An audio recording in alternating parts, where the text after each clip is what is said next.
கிறிஸ்துவுக்குள் அன்பானவர்களே, ஆண்டவராக இயேசு கிறிஸ்துவின் ஈடு இணையற்ற நாமத்தில் உங்களுக்கு என் அன்பின் வாழ்த்துக்களை தெரிவித்துக் கொள்கிறேன்.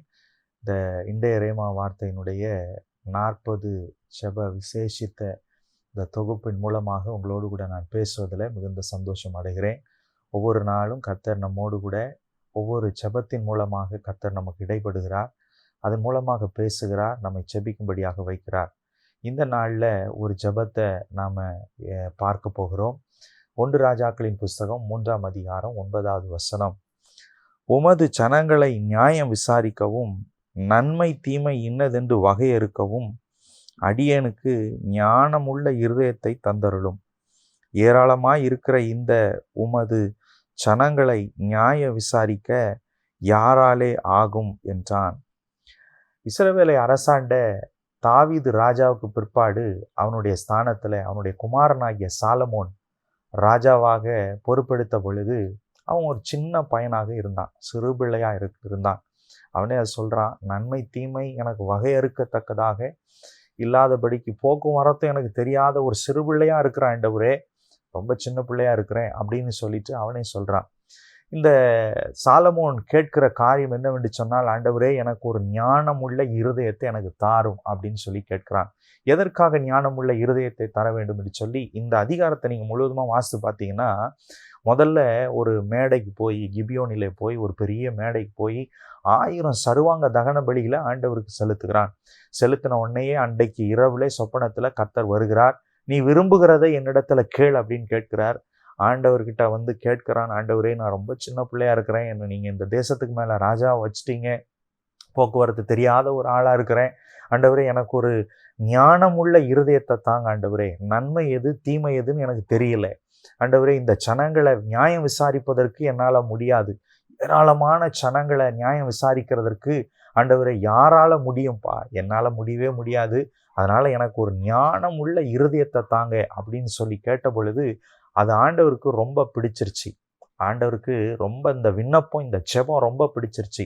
ஆண்டவரே சொல்கிறாரு, நீ உனக்கு ஐஸ்வர்யத்தை கேட்கல, உனக்கு ஒரு சம்பத்தை பெரிய ஒரு ஆஸ்தியை கேட்கல, உன்னுடைய சத்துருக்களுடைய பிராணனை கேட்கல, நீ அதையெல்லாம் கேட்கல, உனக்கு நீடித்த நாட்களை கேட்கல. இப்போ ஆண்டவர் நம்மக்கிட்ட நீ விரும்புகிறது என்னன்னு கேட்டால் நாம் என்ன சொல்லுவோம்?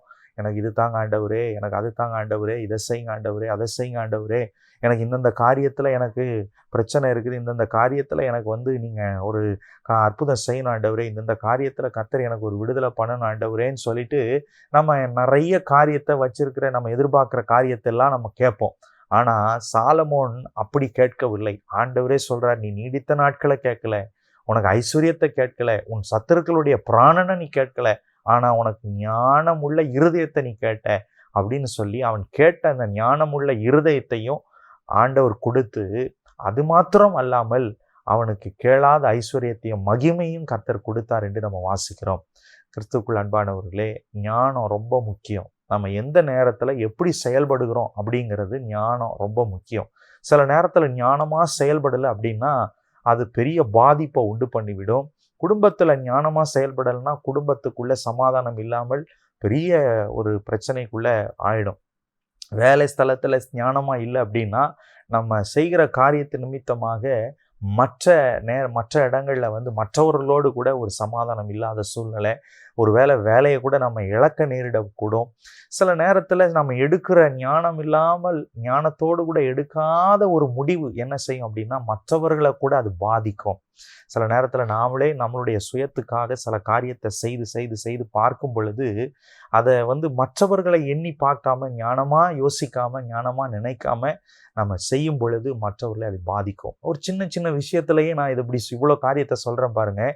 ஆனால் நீங்கள் பார்த்தீங்க அப்படின்னா இந்த என்ன சொல்கிறது, ஒரு தேசத்தை அரசாளுவதற்கு இந்த ஞானம் ரொம்ப முக்கியம் சொல்லி சாலமோன் அந்த சிறு வயதிலேயே அறிந்து கொண்டு ஆண்டவரிடத்தில் கேட்டான். நீதிமொழிகளின் புஸ்தகத்தில் நீங்கள் பார்த்தீங்க அப்படின்னா ஞானத்தை சம்பாதிக்கணுமா, எதை சம்பாதித்தாலும் ஞானத்தை சம்பாதித்துக்கொள், புத்தியை சம்பாதித்துக்கொள் அப்படின்னு சொல்லிட்டு பாருங்கள் சாலமோன் ஞானியே எழுதுகிறான். அப்போ நம்மளுக்கு ஞானம் ரொம்ப முக்கியம். அந்த ஞானத்தை நம்ம ஆண்டவர்கிட்ட கேட்கணும். ஆண்டவரே எனக்கு ஞானம் உள்ள இருதயத்தை எனக்கு தாங்க ஆண்டவரே, உணர்வு உள்ள இருதயத்தை தாங்க. நம்ம ஞானம் இருந்தால் தான் நிதானமாய் யோசித்து நிதானமாய் செய்து நிதானமான காரியங்களை நம்ம நடப்பிக்க முடியும். இன்றைக்கி ஆண்டவர் நம்மோடு கூட இன்றைக்கி பேசுகிறார். ஆண்டவர் நம்மக்கிட்ட விரும்புகிறது என்ன அப்படின்னு கேட்கணும்னா, முதல்ல துதி சத்தம் ஆண்டவர் காதில் கேட்கணும். நம்ம வாயிலிருந்து புறப்படுகிற துதியின் சத்தம் ஆண்டவருடைய காதுகளில் துணிக்குமானால் நிச்சயமாக கர்த்தர் நம்மிடத்துல கேட்பார். நம்ம ஆண்டவர்கிட்ட ஞானத்தை கேட்டு நம்ம அதை பெற்றுக்கொள்ளுவோம். கர்த்தர் நம்மளை கட்டி எழுப்புவதற்கு அவர் வல்லமை உள்ளவராக இருக்கிறார். செபிப்போமா. நல்ல தகப்பனே, உம்மை துதிக்கிறோம், உம்மை ஸ்தோத்தரிக்கிறோம். கர்த்தர் நீ பெரிய காரியங்களை செய்ய போகிறதற்காக நன்றி அப்பா. உங்களால் செய்யக்கூடாத அதிசயமான காரியம் ஒன்றுமில்லை. நினைப்பதற்கும் செபிப்பதற்கும் அதிகமாக கிரியைகளை நடப்பிக்கிற தேவனாக இருப்பதற்காக நன்றி ஆண்டவரே. இந்த நேரத்திலும் கூட சாலமோன் செய்த ஜெபத்தின் மூலமாக கர்த்தர் எங்களோடு கூட பேசினதற்காக நன்றி. தாழ்த்தி ஒப்பு கொடுக்குறவங்க நாம் மகிமைப்படட்டும். இயேசுவின் நாமத்தில் ஜெபிக்கிறோம் பரலோக நல்ல பிதாவே. ஆமென், ஆமென், ஆமென். கர்த்தர் நல்லவர். உங்களை ஆசீர்வதிப்பார். தேங்க்யூ. God bless you.